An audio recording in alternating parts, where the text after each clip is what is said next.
Hello, Charlie TCG here. Welcome back to my channel. Today's post-rotation video, we're going to talk about Future Box, an archetype which has had a lot of hype with it. Kind of reminds us a lot about how TDK Team Plasma decks kind of evolved, and honestly has quite a lot of legs going to it. So in today's video, we're going to break down kind of how it's been performing over in Japan, kind of my thoughts and feelings on the archetype, its matchup-wise, as well as also the future of this deck. It is something to be considerate about and something we should be preparing for in post-rotation. So over this weekend in Japan, it didn't have the best showing. We kind of thought about it. Not like what Raging Bolt did. It got a top 4 and 2 top 8s, and even 4 wins at the gym battle. But a lot of people have had a lot of hype with it.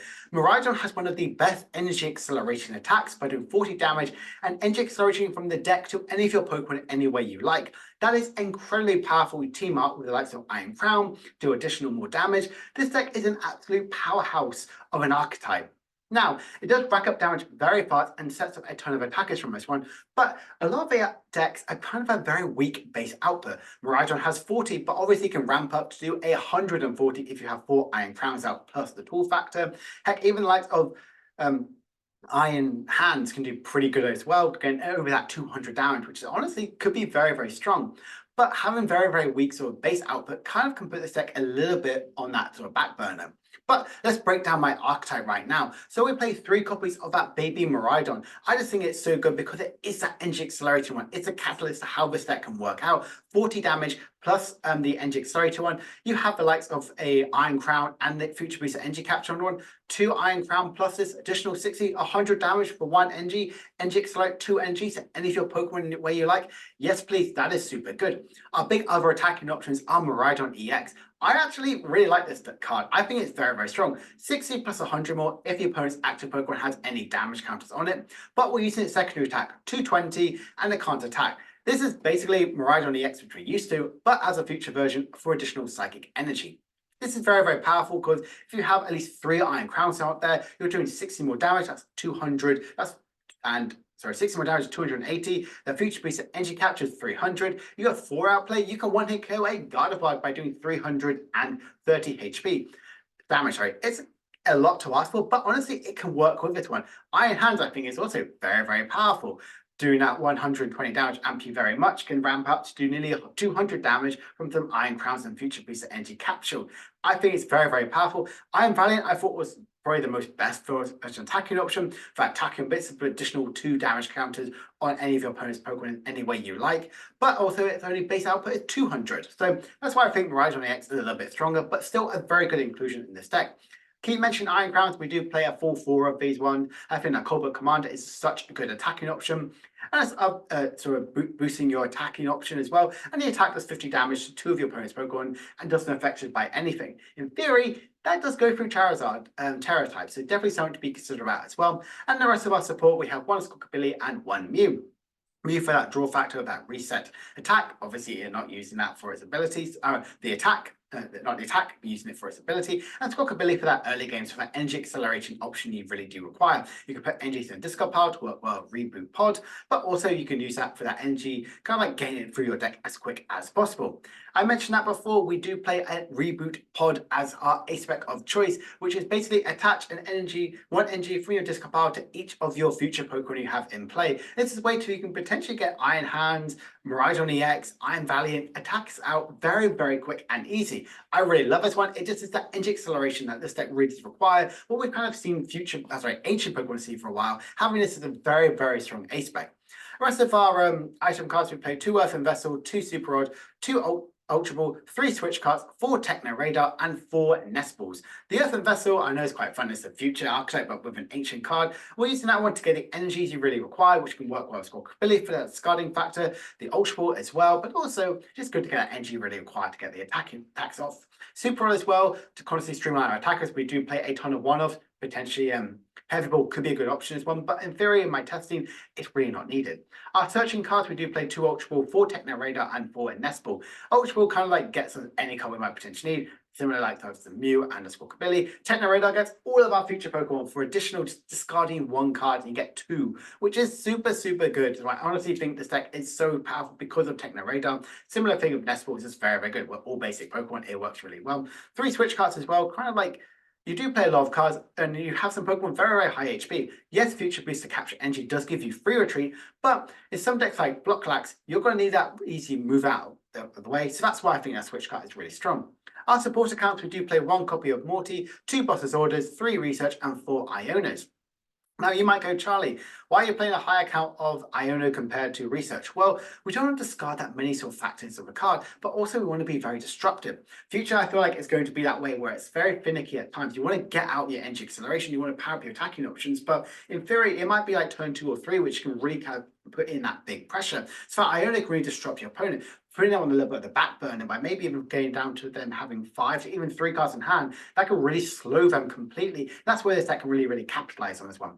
Research, like I mentioned before, you don't want to discard a ton of resources. You don't want to discard lots of your energies at times, but also your attacking options. So having that research is just a little bit good to play at level 3 up. Boss's Orders for that discarding fact. And Morty, I'm a big fan of this one. We saw Tina's result being played quite a lot, but Morty's Conviction, I think is good. Just additional 1 card you discard and draw potentially up to 3 cards is very, very strong. Like I mentioned multiple times this week, Town Store is going to be one of the strongest stadium cards in post rotation, and this deck works incredibly well in this sort of deck. Okay, any of your tool cards might have. EXP Share and Future Booster Energy Capture are the best tool cards for this deck. Now, EXP Share works really well. You can attach it to an Iron Hands or a Miraidon, and you get that energy acceleration one. Say Miraidon gets knocked out, this energy goes straight into one of these attacking options. And all of a sudden, you can get another attacking very, very early on, which I absolutely love. And the Booster Capture energy gives all your future Pokemon free retreat, but also 20 more damage. So that's why I think this deck is just super, super powerful. And the energy switch is 4 Sidekick and 6 Lightning. You may notice the last 2 cards here are very similar to my Raging Bolt deck, which I showcased a couple days ago. So that's definitely something to be considerate about. I think this is just an absolutely strong archetype, super, super powerful. And honestly, I think it just works really well. I've done a couple games with it, a couple testing with this one. You can easily get a big one-hit KO very much early on. Ampy very much is still a very, very big presence right now in the metagame, especially with Charizard being nearly 30% of the meta. I think this deck is very poised to do pretty okay. So if we look at the matchup-wise, well, I think it very much is an even spread against across the board. I think it can be a lot more favored into likes of Chien-Pao, Sableye, as well as also Miraidon EX. Reason why I think Miraidon EX could be very, very strong as well, because Miraidon's losing a lot of its strength. It's losing like a Path to Peak. Yes, it does max out at 220 damage output, unless you go with the likes of Regieleki VMAX, but also it aren't really playing that many of the Bravery Charms. But in theory, it could have a good match against one. Similar how I think about Chien-Pao and Sableye. Lost Zone. You can easily get these big one-hit KOs on Sableye and kind of like use Iron Hands to get these big one-hit KOs. Get 3 prizes from a 2-prize Pokemon. Yes, please. Very, very strong. Similar to how we can get 3 prizes of a Chien-Pao. Very, very strong. The rest of it, I think, is very even across the rest of the board, but I do think it can be a little bit more unfavored against likes of Gouging Fire, Roy Moon, and Zard. Now, the reason why I think these ones are kind of a little bit lower way, because Charizard does take a while to set up. If you are worried about Charizard, definitely the likes of TM Devo could be a good inclusion in the list. Reason why, because you can like de-evolve all of the Charizards you have in play, and generally, opponents have in play, generally that could really push you into much more easy sort of way around it. You can have a copy of Arvin, but you are playing Town Store, which can really work well in your favor. Roy Moon can just add that pressure.